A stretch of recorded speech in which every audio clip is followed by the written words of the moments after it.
आइए श्री राम कथा की ओर चलते हैं। प्रभु श्री राम मस्त गजराज की भांति जा रहे हैं, आनंदित होते थे।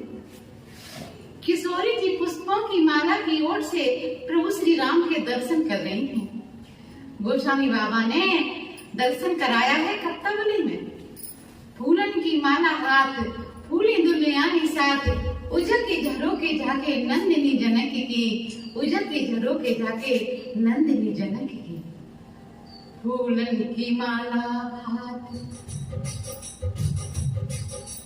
फूलन की माला हाथ, फूली दुल्हनियानी साथ, उजल की झरोके जाके नंदिनी जनक की।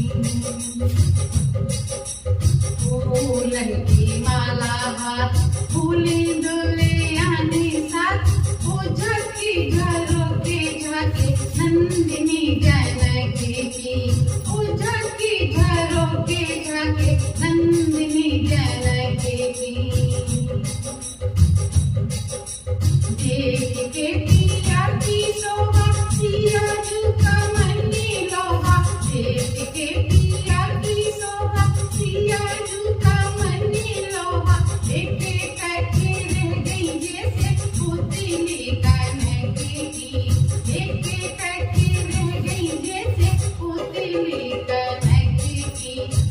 फूलन की माला हाथ, फूली दुल्हनियानी साथ, उजल की झरोके जाके नंदिनी जनक की, उजल की झरोके जाके नंदिनी जनक की। किशोरी जी पुष्पों की माला से प्रभु श्री राम के दर्शन कर रहे हैं। और देखिए प्रभु श्री राम की शोभा आभा प्रभाव को देख करके एक तक देखती रह गई, सोने की मूर्ति की भांति। एक तक किशोरी जी प्रभु श्री राम को देखे जा रही हैं और क्या हम विचार कर रहे हैं।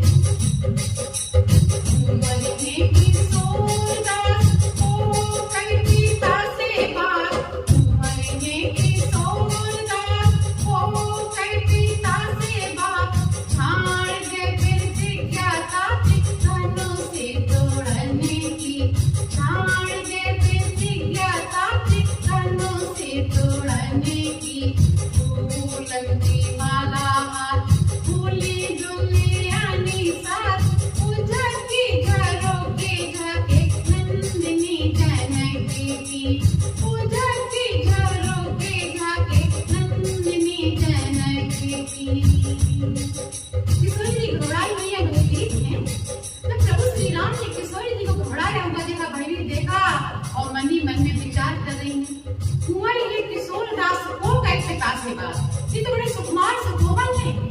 ये कैसे शिव जी का पिनाक इतना कठोर है, कैसे इस पिनाक का भंजन करेंगे, मन ही मन में विचार कर रही है। तो देखिए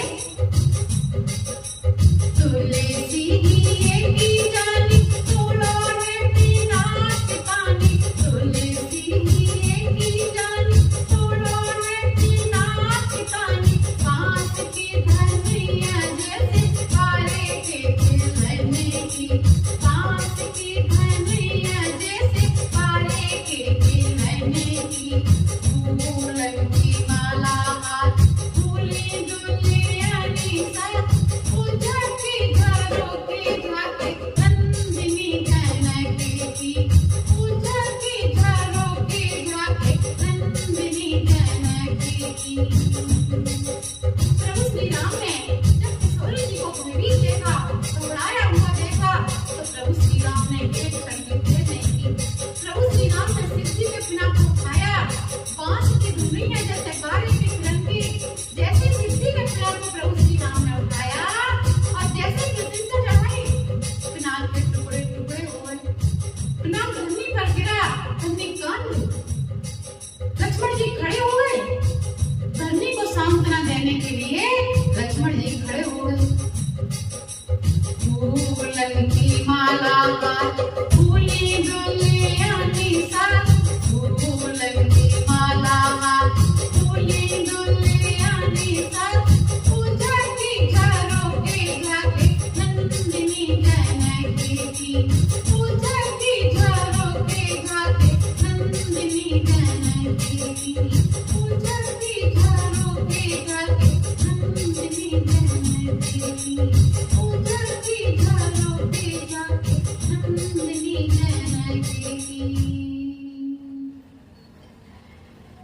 सभी लोग आनंदित हो रहे हैं। जैसे पिनाक का भंजन हुआ है, विश्वामित्र जी मंद मंद मुस्कुरा रहे ऊंचे आसन पर बैठे हुए।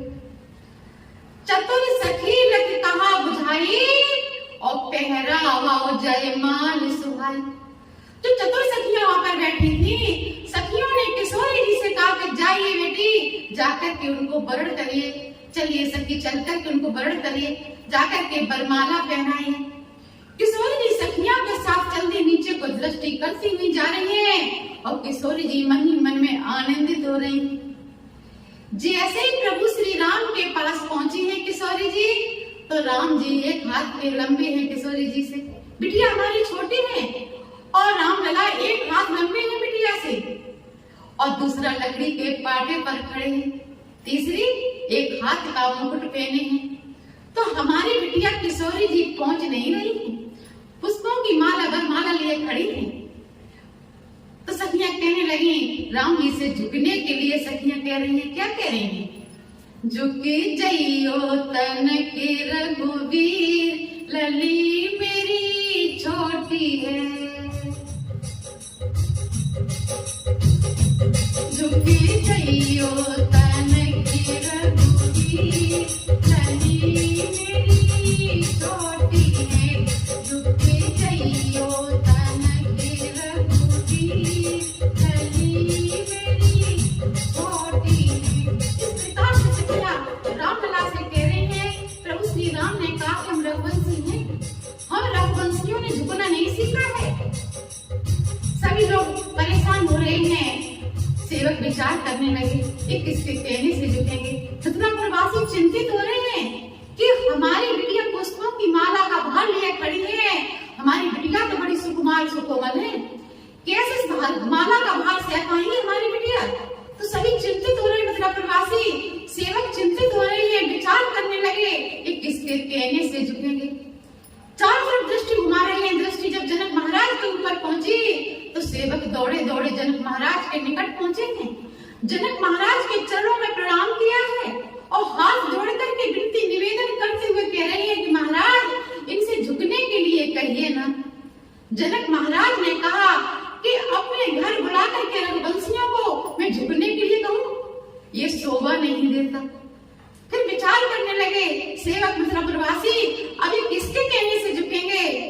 विश्वामित्र जी ऊंचे आसन पर बैठे हैं, मंद मंद मुस्कुरा रहे हैं, नेत्र बंद किए हुए माला का जाप कर रहे हैं।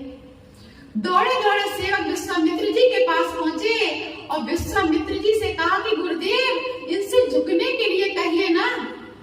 विश्वामित्र जी ने कहा कि हमारा काम था इनका पिनाक का भंजन कराना, वो मैंने करा दिया। अब घर में क्या रीत रिवाज होती है वो मैं कुछ नहीं जानता, वो तो तुम ही जानो। सभी लोग चिंतित हो रहे हैं और सखियां लक्ष्मण जी से कह रही हैं। लक्ष्मण जी ने कहा नहीं ये नहीं हो सकता। गुरुदेव ने पूछा क्या नहीं हो सकता। लक्ष्मण जी ने कहा कि गुरुदेव ये झुकने दिए कह रही धरनी को एक तरफ से उठा दीजिए, एक तरफ से धरनी कैसे उठेगी? धरनी तो पूरी उठेगी गुरुदेव। लक्ष्मण जी विचार करने लगे, सभी चिंतित हो रहे हैं। उनकी चिंता को देख करके लक्ष्मण जी विचार करने लगे ये कैसे झुकेंगे। तो लक्ष्मण जी बड़ी सहजता से चल दिए हैं और लक्ष्मण जी सहजता से आ रहे हैं। जैसे लक्ष्मण जी ने आकर के प्रभु श्री राम के चरणों में साष्टांग प्रणाम किया, प्रभु श्री राम भूल गए मैं यहाँ किस लिए खड़ा हूँ। लक्ष्मण को उठाने के लिए झुक गए प्रभु श्री राम। जैसे मैं कहीं जाती हूँ, हमारे चरणों में कोई साष्टांग प्रणाम करता है तो मैं स्वयं झुक जाती हूँ इसे उठाने के लिए, अरे ये क्या कर रही हूँ। इसी प्रकार से रामलला झुक गए लक्ष्मण जी को उठाने के लिए और किशोरी जी ने एक क्षण की देर नहीं की। किशोरी जी ने बरमाला लेकर के रामलला के गले में पहना दी। बोलिए सीताराम जी की जय, किशोरी जी की जय। बरमाला पहना दी किशोरी जी ने, मानस का दर्शन करा रहे हैं। गावे छवि अभी लोग सहेली और सिया जय माल राम उर्मिली। किशोरी जी ने राम जी के गले में बरमाला डाल दी। राम जी को वरण कर लिया।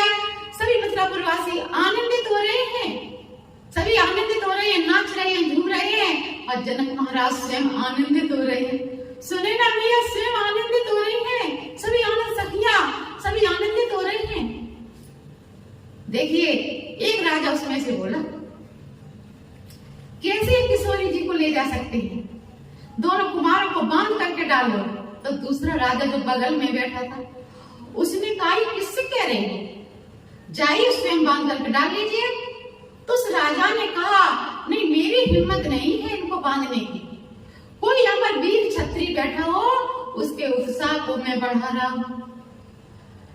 एक दूसरे से इस प्रकार से राजा मुंह बजाने लगे, गाल बजाने लगे, कहने लगे कि बांध करके दोनों बालकों को डालो, कैसे किशोरी जी को ले जा सकते, मैं देखता हूं। प्रभु श्री राम ने परशुराम जी को प्रेरणा दी है। जैसे ही प्रभु श्री राम ने परशुराम जी को प्रेरणा दी, परशुराम जी आए, परशुराम जी चिल्लाते हुए झूमते आ गए। परशुराम जी को मध्य का सूर्य के समान बताया है, और रामलला ने सुबह के सूर्य के समान, प्रातः के सूर्य के समान। देखिए, प्रातः के सूर्य के सामने हर कोई टिक जाता है, उनकी वंदना करता है, अभिनंदन करता है प्रातः के सूर्य को। और मध्य का सूर्य, जून का महीना हो, मध्य के सूर्य के सामने कोई टिक सकता है, नहीं टिक सकता। इसी प्रकार से परशुराम जी की उस मध्य के सूर्य से उपमा दी है। आइए आगे की राम कथा कल मैं आपको श्रवण कराऊंगी, तब तक के लिए वाणी को मैं विश्राम देती हूँ। जय सिया राम, जय सिया राम।